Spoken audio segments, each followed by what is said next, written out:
Hi, this is Sean Overton with OneStepRemove.com. In this video, we're returning to the money management series, and we're going to discuss a new concept that I've developed.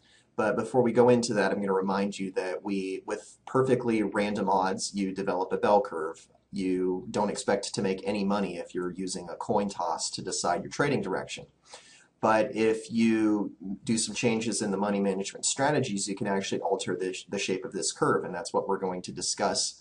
My goal here is that whenever Lady Luck gives you some random profits beyond your starting balance, that it's your goal to actually decrease your bet size if you don't have any advantage in your system.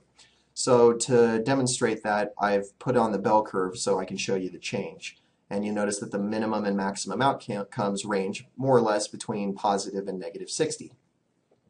Now, when I start running the change, I'm going to decrease my bet size whenever I happen to be a winner. So you'll notice that my original risk here, right on the screen, is 1% with a starting balance of $100,000. That means that my risk amount is $1,000. If on the first trade I happen to win, that gives me an account balance of $101,000. If I left my risk exactly the same and I lose, then it's going to bring me back down to $100,000. If I decrease my risk just very slightly from 1% to 0.99%, which is a decrease of 1% here, I actually will be left with a very, very minor profit. So my goal is to let Lady Luck shift my profits and randomly drift past the zero mark into profitability, and then to decrease my bet size the further and further I get into probability. My goal is to not let go of the winners whenever they happen to come my way.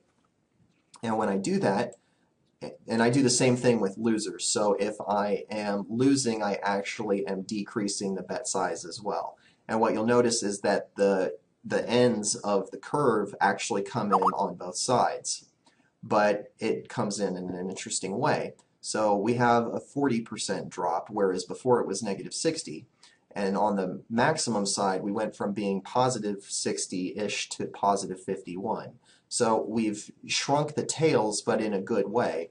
And additionally, we've kind of changed the shape of this middle part, where it used to be very curvy and peaky. Now it's getting flatter and flatter. Well, my goal here really is to make sure that I am allowing the balance to, at some point, increase beyond the break-even point. So I'm not going to change my risk after losers. I'll leave it at 1%, the $1,000. But if I happen to drift beyond my break-even point of 100,000, I'm going to start decreasing the bet at that point. When I do so, you're going to see a very interesting shape come on the curve. You notice that that frequently it goes beyond the $100,000 mark, and it gets really peaky well beyond the 100,000 point. So the average return remains at only 0.1%, but very importantly, the median return has increased from 0.1% to 0.6%. That's a huge shift, and it's very interesting. It's not to the point where you would consider trading at random, but it is, I think, pushing me down the right path of showing how I can make money just by managing my risk and my position size solely based on where I happen to be with the account balance. I know this is a complicated idea and you're probably not going to get it the first time watching, so hopefully I've made it clear, but if you still have questions, I encourage you to read the blog post. You can click on the link under the video, or you can visit me at www.onestepremove.com. My name is Sean Overton. Thank you for listening.